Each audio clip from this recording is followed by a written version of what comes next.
JEE નીટની અંદર આપણે આગળ શીખવાનું ચાલુ કરીએ તો આપણે અહીંયા બાળકો એક વિદ્યુત ભાર કરવાની રીત, કોઈ વસ્તુ છે, કોઈ પદાર્થ છે ને વિદ્યુત ભાર આપણે એના ઉપર ઉત્પન્ન કરવો છે તો કઈ રીતે કરી શકાય બાળકો? તો 3 પ્રકારની રીત છે. તમે જોઈ જ ગયા છો ઓલરેડી એનસીઈઆરટીમાં, છતાં પણ આપણે અહીંયા રિવિઝન કરીએ અને નીચે મેં એના MCQ આપેલા છે એ આપણે જોતા જઈએ છીએ. તો સાહેબ આપણે આગળના ટોપિકમાં લઈ જઈએ છીએ તમને કે ઘર્ષણ કરવાની રીત જે છે એ 3 પ્રકારે વિદ્યુતભાર પ્રેરિત કરી શકાય. એમાં પહેલી રીત છે ઘર્ષણની રીત, જેમાં કોઈ પદાર્થ બીજા પદાર્થ સાથે ઘર્ષણ થતો હોય ત્યારે એમાં વિરુદ્ધ પ્રકારનો વીજભાર પ્રેરિત થાય, જે આપણે કાલે શીખી ગયા છે. ત્યારબાદ છે સંપર્કની રીત, એક પદાર્થ બીજા પદાર્થના સંપર્કમાં આવે ત્યારે એમાં વિદ્યુતભાર જનરેટ થાય, ઉત્પન્ન થાય. ને ત્રીજી રીત છે બાળકો પ્રેરણની, એટલે કે ઇન્ડક્શનની રીત, જેમાં કોન્ટેક્ટ કર્યા વગર બાળકો પદાર્થમાં વિદ્યુતભાર ઉત્પન્ન કરવો છે. ચાલો ઘર્ષણની રીત છે આપણે જોઈએ છીએ. અહીંયા મારી પાસે એક સરસ મજાનો બાળકો એનિમેશન છે, તો તમારે એને જોવાનું છે. જુઓ તો આ જે વ્યક્તિ છે એ નીચેના પદાર્થ સાથે ઘર્ષણ થાય છે, એટલે ઘર્ષણને લીધે મેં કીધું કે આ પદાર્થ જો અહીંયા ઘર્ષણ થાય છે એટલે એમાં ઉત્પન્ન થતો વિદ્યુતભાર ઋણ છે. એનો મતલબ આ બોડી ચાર્જ મેળવે છે, ચાર્જ મેળવે એટલે પોતે ઋણ હોય, બરાબર છે. હવે આ વ્યક્તિને જો વાહક પદાર્થ સાથે આપણે જોઈન્ટ કરીએ તો બધો વિદ્યુતભાર એની અંદર અર્થિંગ થઈ જશે, નીચે જતો રહેશે, ગ્રાઉન્ડ થઈ જશે, એવું પણ બોલી શકો છો. ખ્યાલ આવે છે? તો વિદ્યુતભાર છે એ બોડીમાં જનરેટ થાય, બધો વિદ્યુતભાર વાહક પદાર્થ સાથે જતો રહેશે, બરાબર છે ને. આ પોતે ઘર્ષણને લીધે આ ભાઈ જે છે ઋણ ભારિત બને, તો નીચેનો જે બાળકો પડદો જે છે જેના પર ઘર્ષણ થાય છે ધન ભારિત હોઈ શકે, બરાબર છે. એટલે જે વિદ્યુતભાર ગુમાવે ધન ભારિત હોય ને જે મેળવે એ કેવો હોય બાળકો? ઋણ ભારિત હોય. ઓકે, તો અહીંયા મેં તમને ઘર્ષણની રીતમાં લખ્યું છે કે બે પદાર્થોને એકબીજા સાથે ઘસતા એક પદાર્થ છે એ વિદ્યુતભાર ગુમાવે છે અને સામેનો બીજો પદાર્થ છે એ વિદ્યુતભાર બાળકો મેળવે છે. ઓકે, તો જે ગુમાવે છે એ કેવો બને છે? ઋણ ભારિત બને છે કે ધન ભારિત? તો કે સાહેબ તો ધન ભારિત બને. અને જે મેળવે છે બાળકો કેવો બને? ઋણ ભારિત. ઉદાહરણ આપ્યા તૈયાર છે ને, FGW ફર, ગ્લાસ અને વૂલ. અને નીચે લખ્યું તો બાળકો આપણે PASER પ્લાસ્ટિક, અંબર, સિલ્ક, એબોનાઇટ અને રબર આ વિદ્યુત ભારિત મેળવી અને પોતે ઋણ બને છે. તો સિમ્પલ છે સાહેબ. તો બંને પદાર્થમાં વિદ્યુતભાર ઉત્પન્ન થાય છે ઘર્ષણની રીતમાં, પણ પહેલો પદાર્થ જેટલો વિદ્યુતભારિત થાય એટલો જ સામેનો થાય, પણ બેના વીજભાર કેવા હોય છે? વિરુદ્ધ પ્રકારના. એક ગુમાવે જ્યારે બીજો મેળવે. તો આ રીત થઈ ઘર્ષણની રીત. એનો MCQ મેં તમને આપી દીધો છે, FGW PASER લેક્ચર નંબર 2 માં પણ આપણે શીખી ગયા છીએ. હવે સાહેબ આપણે સંપર્કની રીતની વાત કરીએ બાળકો. આ બહુ અગત્યનો ટોપિક છે, સંપર્કની રીત. તો ધ્યાનથી શીખજો, આમાં MCQ બહુ બધા આપણે મળી રહે છે. બે પદાર્થો છે એને એકબીજાના આપણે સંપર્કમાં લઈ જઈએ તો શું થાય? બે પદાર્થોને બાળકો એકબીજાના સંપર્કમાં લાવતા શું થાય? તો જો નીચે લખ્યું છે કે બંને પદાર્થો સુવાહક પહેલા તો હોવા જોઈએ. વિદ્યુતભારમાં સંપર્કની રીતમાં બંને પદાર્થ કેવા હોવો જોઈએ? સુવાહક હોવો જોઈએ. એક પદાર્થ જ્યારે વિદ્યુતભાર મિત્રો બીજા પદાર્થ ઉપર જાય એટલે એને આપણે ટ્રાન્સફર થાય એમ કહીએ, ત્યારે બંનેના વોલ્ટેજ સમાન હોય. તમે એક થિયરીમાં તમને લખાયું છે સરે કે ભાઈ વિદ્યુત ક્ષેત્ર E બરાબર સાહેબ થાય KQ/R². આને આપણે વિદ્યુત ક્ષેત્ર કહીએ છીએ. તો આ જે છે સાહેબ એને આપણે વિદ્યુત ક્ષેત્ર કહીએ છીએ. E બરાબર KQ/R². તો હું એમ કહું છું ચેપ્ટર નંબર 2 ની અંદર આવું જ સમીકરણ આવે છે જેને વોલ્ટેજ વિદ્યુત સ્થિતિમાન કહીએ છીએ. એનું સમીકરણ થશે બાળકો KQ/R. શું થશે? KQ/R. આ બાળકો એનું સમીકરણ થશે. તો અહીંયા R² આવે, અહીંયા માત્ર R આવે. આને આપણે વિદ્યુત સ્થિતિમાન વોલ્ટેજ કહીએ છીએ, જે પણ એક પ્રકારની પ્રબળતા છે.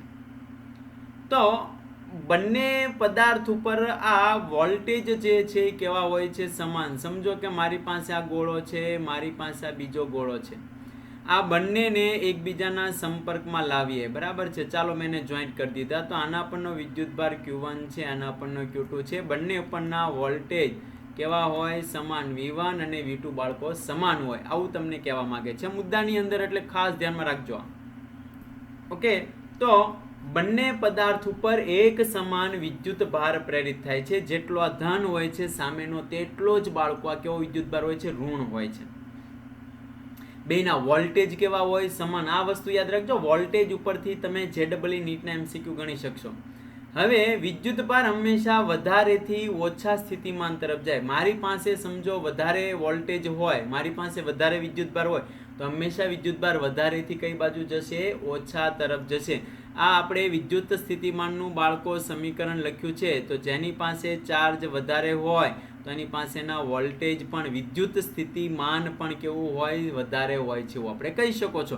એટલે હંમેશા વધારેથી ઓછા તરફ વહન થાય છે, એવું આપણે જણાવી દઈએ. ઓકે, તો અહીંયા હવે એક્ઝામ્પલ જોઈએ. સાંભળજો, હું નીચે બે સમીકરણ તારવીને આપેલા છે. આ સમીકરણ જો તમને યાદ રહે તો નીચે મેં 3-4 MCQ આપેલા છે. બહુ શાંતિથી બાળકો સોલ્વ કરજો. આજે તમને DPP નંબર 2 મળશે, જેમાં તમારે એનું સોલ્યુશન કરવાનું છે. ચાલો સાહેબ, તો આ અલગ કરેલો એક મારી પાસે ગોળો છે જેની ત્રિજ્યા R છે. હું વાત કરો છો સાહેબ, એની ત્રિજ્યા R છે? હા ભાઈ હા, એની ત્રિજ્યા R છે. એના પર કેટલો ચાર્જ છે સાહેબ? એના પર Q ચાર્જ છે. ચાલો એના પરના વોલ્ટેજ કેટલા છે, એટલે કે વિદ્યુત સ્થિતિમાન. અરે ભાઈ, હમણાં જ સમીકરણ લખાયું, બોલો ને સાહેબ કેટલા છે? તો મેં લખ્યું છે KQ/R. આ એના વોલ્ટેજ છે, KQ/R. ઓકે, હવે હું તમને એના સમીકરણ બનાવતા શીખવાડું છું બાળકો. સમીકરણ માત્ર સમજૂતી છે. ડાયરેક્ટલી તમે સમીકરણ લખો તો પણ ચાલે, પણ 1-2 વાર મેળવજો કે જેથી તમે ટ્રાય પણ કરી શકો. જુઓ, પ્રારંભમાં મારી પાસે ગોળો 1 છે. ઓકે સાહેબ, એની ત્રિજ્યા કેટલી છે? તો કે ભાઈ એની ત્રિજ્યા R1 છે. એના પરનો ચાર્જ કેટલો છે? તો કે Q1. બાજુમાં બીજા ગોળાને જુઓ ભાઈ, એના પરનો ચાર્જ Q2, એની ત્રિજ્યા કેટલી છે? R2. એના પરના વોલ્ટેજ કેટલા છે? V2. તો આ બાજુ V1 છે, બીજો કોણ છે? V2 છે. હવે પ્રારંભમાં બે ઉપરનો વિદ્યુતભાર કેટલો હોય? યાદ કરો, વિદ્યુતભાર સંરક્ષણનો નિયમ, એના પરનો સરવાળો Q1 + Q2. અંતિમ જો અંતમાં એના પર વિદ્યુતભાર કેટલો થઈ ગયો? સમજો કે વિદ્યુતભાર અદલા બદલી થઈ. બાળકો આ એક પોઈન્ટ ધ્યાન આપજો, હું તમને લખી દઉં છું, હમણાં MCQ માં આવશે કે હું જો આ ગોળાને જોઈન્ટ કરી દઉં, સંપર્કમાં લેવા, એટલે સમજો કે આ પહેલા ગોળાનો વોલ્ટેજ વધારે છે. મેં હમણાં જ કીધું કે વધારેથી ઓછા તરફ વહન થાય. ઓકે સાહેબ, જાઈને આના પરનો વીજભાર વધારે છે, જે આ બાજુ ઓછા પર ટ્રાન્સફર થાય છે. એટલે સમજો કે આમાંથી x જેટલો ઓછો થયો તો આની અંદર x જેટલો વધ્યો છે. એટલે આમ લખાય Q1 માં જે વિદ્યુતભાર હતો એમાંથી x જેટલો ઓછો થયો, અને Q2 ની અંદર જે વિદ્યુતભાર હતો એમાં x જેટલો વધ્યો. એમ લખાય કે ન લખાય? ઓકે, આવી રીતે બાળકો આપણે સોલ્વ કરીએ છીએ. બહુ શાંતિથી વ્યવસ્થિત જોશો. આકૃતિ 2 માં જુઓ, અંતિમ ચાર્જ Q1' અને Q2' છે. તો વિદ્યુતભાર સંરક્ષણનો નિયમ લગાડીએ. પહેલા અને પછીનો ચાર્જ જુઓ, સાંભળજો. પહેલા ચાર્જ કેટલો છે? Q1 + Q2.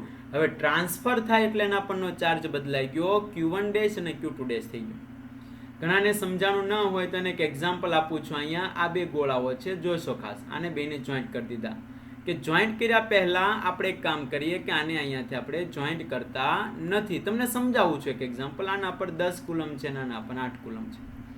હવે આ બેને જોઈન્ટ કરી દીધા એટલે આમાંથી 2 કુલમ ચાર્જ અહીંયા ગયો. કેટલા કુલમ ગયો? 2 કુલમ. તો 10 માંથી 2 ઓછો થયો, ને અહીંયા 8 + 2 થઈ ગયો. તો અહીં કેટલો થઈ ગયો? 8. ને અહીં કેટલો થઈ ગયો? 9, 10. ઓકે, આવી રીતે. તો પહેલા અને પછી ચાર્જ હંમેશા કેવો હોય છે બાળકો? સમાન હોય છે. પહેલા કેટલો ચાર્જ હતો? 10 + 8. 10 + 8 પહેલા ચાર્જ હતો. હવે કેટલો થઈ ગયો? 8 + 10. તો એને વિદ્યુતભાર સંરક્ષણનો નિયમ 1 નંબરનું સમીકરણ તરીકે લખી શકીએ છીએ, જે તમને બાળકો સમજાઈ ગયું હશે. બરાબર છે? બહુ સહેલું છે, એમાં કાંઈ ગોખવાનું નથી. તમે ખાલી જોયા કરો અને શીખવાની બેસ્ટ ટ્રાય કરો. પ્રેક્ટિસ કરજો બાળકો. DPP મોકલું ને એની પ્રેક્ટિસ. આપણું JEE નીટનું રિઝલ્ટ આપણે કેટલા MCQ સોલ્વ કર્યું છે એ જ બનાવશે. બરાબર છે? હવે બંને ગોળા પરના વોલ્ટેજ કેવા હોય? મેં હમણાં જ કીધું, બંને ગોળા પરના વોલ્ટેજ સરખા હોય, V1 અને V2. Vનું સમીકરણ શું છે? KQ/R. તો મેં લખ્યું છે બંનેના વોલ્ટેજ સરખા હોય અંતિમ. તો આના પરનો વોલ્ટેજ થઈ ગયો કે Q1 ડેશ અપોન R1, આના પરનો થઈ ગયો કે Q ડેશ અપોન R2, કે બાળકો નીકળી જાય. તો આમાંથી Q2 ડેશ ને કરતા બનાવવું તો શું થશે? Q1 ડેશ વત્તા ઇન્ટુ R2 છેદમાં R1. આ કિંમત જે બાળકો Q2 ની છે એ આપણે સમીકરણ 1 માં મૂકી દઈએ. ઓકે, ચાલો નીચે મેં એક સમીકરણ બનાવ્યું. યલો કલરનું બોક્સ એ જ તમારા માટે IMP છે, એટલે ધ્યાન આપજો. તો આ Q2 ડેશની કિંમત અહીંયા હું મૂકી દઉં તો લખાણું જુઓ, Q1 વત્તા Q2 is equal to Q1 તો એમના છે જ, વત્તા Q2 ની જગ્યાએ મેં મૂક્યું R2 ના છેદમાં R1 ઇન્ટુ Q1 ડેશ. લખાઈ ગયું? હવે આ બેમાંથી Q1 ડેશ બહાર નીકળી જાય તો અંદર વધે 1 પ્લસ R2 ના છેદમાં R1. ઓકે, અને Q1 વત્તા Q2 એટલે ગોળા ઉપરનો પ્રારંભમાં રહેલો કુલ ચાર્જ છે. જો અહીં લખ્યું Q1 વત્તા Q2 એટલે ગોળાનો કુલ ચાર્જ, જે તમારે મૂકી દેવાનો એટલે Q થઈ ગયો. ઓકે, તો Q1 ડેશને અહીંયાથી બાળકો કરતા બનાવશો તો આ Q1 વત્તા Q2 એટલે એનો તો ટોટલ ચાર્જ Q લખાય. આ R1 અને R2 જાય અહીંયા તો આ રીતે લખાય ભાઈ કે Q1 ડેશ અંતિમ વીજભાર કેટલો પ્રેરિત થાય? તો કે R1 ત્રિજ્યા ઇન્ટુ Q છેદમાં R1 વત્તા R2. આ તમને શું મળ્યું ભાઈ સાહેબ? તો કે સાહેબ આ મને Q1 ડેશ મળ્યો. તો આ Q1 ડેશની કિંમત તમે Q2 ડેશમાં મૂકી દો તો તમારો જવાબ બાળકો મળી જશે. અહીંયા જુઓ, આ જે કિંમત છે એ તમે અહીંયા સમીકરણ જ્યાં ઉપર રાઉન્ડ કરું છું ત્યાં મૂકી દેશો તો તમને Q2 ડેશની કિંમત મળી જશે. ઓકે, ખાલી કિંમત મૂકવાની છે, બહુ સહેલું છે. જરાક હવે તમારા MCQ કેવા સાહેબ હોય છે એ મેં નીચે તમને લખીને આપ્યા છે. મેં તમને આ થિયરી સમજાવી ને એમાં તમારે કરવાનું કેટલું કામ છે એકવાર ફરીથી હું તમને રિવિઝન કરાવી દઉં. ટૂંકમાં કહું છું એટલે તમને સમજાઈ જશે. ઓકે, અહીંયા તમને કોઈ પણ ચાર્જ અને બેની ત્રિજ્યા આપી છે. હવે આમાંથી ભાઈ કોઈ x જેટલો ચાર્જ ખાલી થયો તો સામે x જેટલો ચાર્જ વધી ગયો છે. એક ગોળો ચાર્જ ગુમાવે છે તો બીજો ગોળો મેળવતો હશે. ઓકે, હવે તમને પૂછવા Q1 ડેશ કેટલો હોય તો અહીં સમીકરણ ફરીથી લખી દઉં છું. Q1 ડેશ એટલે ટોટલ ચાર્જ. શરૂઆતમાં ટોટલ ચાર્જ કેટલો છે? તો R2 ની ત્રિજ્યા છેદમાં R1 વત્તા R2. આ સમીકરણ મૂકી દેશો એટલે બાળકો તમારો જવાબ આવશે ને Q2 ડેશ એટલે ટોટલ ચાર્જ R1 છેદમાં R1 વત્તા R2. આ બે સમીકરણ આપણે નીચે મેળવ્યા. આ બે જ સમીકરણ ખાલી ધ્યાનમાં રાખી અને MCQ ગણવાના હોય છે. બાકીની તમારે કોઈ જ થિયરીનું કાંઈ એવું ખાસ કામ છે નહીં. તો આ જરાક જેટલા વિદ્યાર્થી મિત્રોના MCQ અને ઉપરની જે પ્રેરણની રીતના સમીકરણ કે MCQ ખ્યાલ પડી ગયો હોય તો ઓકે યસ નો લખજો, અને જે સ્ટેપ સમજાવ જેવું લાગે જરાક મને કહેજો તો હું આ સમજાવી શકું. ફટાફટ રાખજો બાળકો. તમને MCQ સમજાઈ ગયો હોય તો 100% તમે આન્સર આપજો. ન સમજાય તો મૂંઝાતા નહીં સાહેબ કે આ તમે સ્ટેપ કયો કે આ સ્ટેપ કઈ રીતે. ઓનલી શોર્ટકટનું સમીકરણ લગાવજો જેથી ફટાફટ તમે ક્લિયર કરી શકો. 2 સમજાવો ને નંબર 2 નંબરનો ટોપિક સમજાવો. ઓકે, 100%. દરેક બાળકો યાર કહેજો MCQ નથી સમજાણો. ઓકે, ચાલો એકવાર રિવિઝન કરી જ દઉં છું એટલે ફરી એકવાર તમે કહી શકો યસ નો. ઓકે, જો રકમમાં તમને શું આપ્યું છે એના પર ફોકસ કરો, તમે બીજું કશું જ નહીં. આ થિયરી સમજવાની છે. થિયરી તમારે થિયરી સમજાઈ ગયો એટલે અહીંયા જો આકૃતિ દોરી છે. એક ગોળો છે એના પર કેટલો ચાર્જ છે 2Q, બીજા ગોળા પર કેટલો છે 7Q. તો હંમેશા ચાર્જ વધારેથી ક્યાં વહન થાય? 7Q થી ઓછા તરફ 2Q તરફ થાય. ઓકે, એટલે આ 7Q જે વિદ્યુતભાર છે ને એમાંથી x જેટલો વિદ્યુતભાર નીકળ્યો એટલે 7Q માઇનસ x લખ્યું એટલે અંતિમ વિદ્યુતભાર કેટલો થઈ ગયો? 7Q minus x. સામેનો પહેલો ગોળો જે છે ને એના પર કેટલો ચાર્જ આવ્યો બાળકો? તો કે 7Q, એમાં 2Q તમે x જેટલો આવ્યો એટલે 2Q વત્તા x જેટલો ચાર્જ આવ્યો કે ન આવ્યો? ઓકે સાહેબ, આવી ગયો. હવે અંતિમ ચાર્જ બેના મળી ગયા Q1 અને Q2. તો પહેલું શું પૂછ્યું છે? કેટલો ચાર્જ ટ્રાન્સફર થાય? તો અંતિમ જે તમને ભાગ મળ્યો છે એમાં બેના વિદ્યુત સ્થિતિમાન સરખાવી દેવાના. V બરાબર KQ અપોન R. તો બે બાજુ સરખાવો બંને ગોળા માટે, KQ upon R1 KQ upon R2. તો Q1 કેટલો મળ્યો? 7Q વત્તા x. Q2 કેટલો મળ્યો? 2Q minus x. એની અંદર આવે છે એટલે ઓકે 2Q વત્તા x અને 7 માંથી બાદ થઈ ગયો. આ પદનું સાદરૂપ આપો એટલે ટ્રાન્સફર થતો ચાર્જ x બરાબર Q મળી ગયો. ખાલી ટ્રાન્સફર એટલે તમારે સાદરૂપ આપજો. બીજું પૂછ્યું છે હવે બે ઉપર અંતિમ વિદ્યુતભાર કેટલો થાય? પહેલા કેટલો હતો બાળકો કહેશો? તો કે 7Q જેટલો હતો. એમાંથી એક્સ નીકળી ગયો, એક્સ કેટલો મળ્યો ક્યુ, એટલે 7Q માંથી ક્યુ કાઢી નાખો એટલે કેટલો વધે 6Q જેટલો મળ્યો. ઓકે, તો બીજા ગોળા પર 6Q જેટલો ચાર્જ મળ્યો અને પહેલા ગોળામાં x જેટલો આવે છે એટલે Q જેટલો આવ્યો એટલે 2Q + x એટલે 3Q થઈ ગયો. ઓકે, તો આ રીતે બેયના વોલ્ટેજનો પણ આપણે ગોતી શકીએ છીએ. બેયના વોલ્ટેજ સરખા જ હોય. V = K Q1/R1 કરો કે K Q2/R2 કરો, બેયની અંદર કિંમત મૂકો તો તમને જવાબ સેમ જ મળે. ઓકે, પેલા મિત્રને મેં કીધું છે એને જરાક સ્ક્રીનશોટ પાડશો કે જેટલા કનેક્ટેડ છે, બરાબર છે, એનો સ્ક્રીનશોટ ભાઈ પાડી લેજે એકવાર.